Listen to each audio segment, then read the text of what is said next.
Վազգեն Միրզախանյան կամ Վազգեն Սրբազան մեր Բալտիկայի թեմի առաջնորդ, որին անդրադարձել է վերջերս։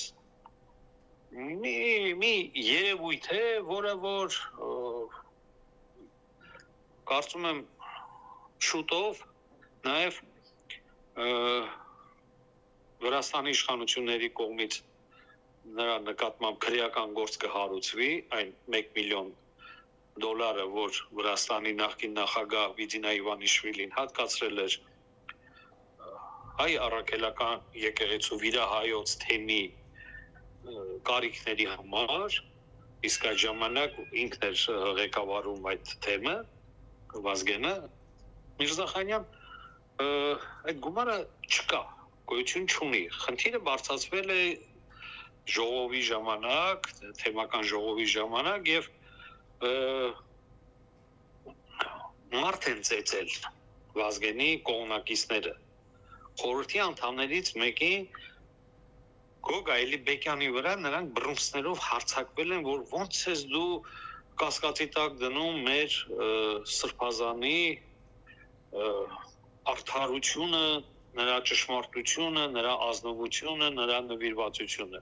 Ոնց չդնես, երբ այդ տիրադավը քանդել է եկեղեցուն ծառայող քահանաներից մեկի ընտանիքը։ Այդ մարդը հիմա էլ է ծառայում։ Իսկ կարող եմ իր անունը տալ, քանի որ ամբողջ վիրահայոց թեմը գիտի այդ պատմությունը, ամբողջ մեր հոգևոր դասը գիտի եւ ինչու մինչեւ հիմա նա անպատիժ է մնացել, դա էլ է հարց։ Բայց քանդել է ընտանիքը։ Հիմա քահանան Եվրոպայում ծառայում, նոր ընտանիք ունի, երեխաներ ունի, կինը 3 երեխաների հետ մնացել է Վրաստանում։ Մի անչափահաս աղջկա հետ պատմություն է ունեցել, էլի հայրը եկել է նորից ծեծել են հորը այդ անչափահաս աղջկա։ Եվ դուք պատկերացնում եք թեմի առաջնորդը, վիրահայոց թեմի առաջնորդը, նա հանդիպում է վրաց եկեղեցու բարձրաստիճան ներկայացուցիչների հետ եւ ասում է մեր կաթողիկոսը գիժ է։ Ինքը գիժ հալով կաթողիկոսին է գիժ ասում, որը որ հսկայական աշխատանք է կատարել այս ամբողջ իր պաշտոնավարման, իր օծման, Աստծո կողմից օծման, նրանք դա էլ հաշվի չեն առնում, որ օծյալ է պեապարը։ Այսինքն իրենք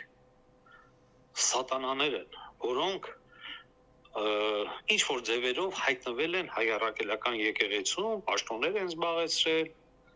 եւ պղծել են մեր եկեղեցին, խայտառակ են արել մեր ազգին։ Հենց զուտ այդ Վրաստանի օրինակ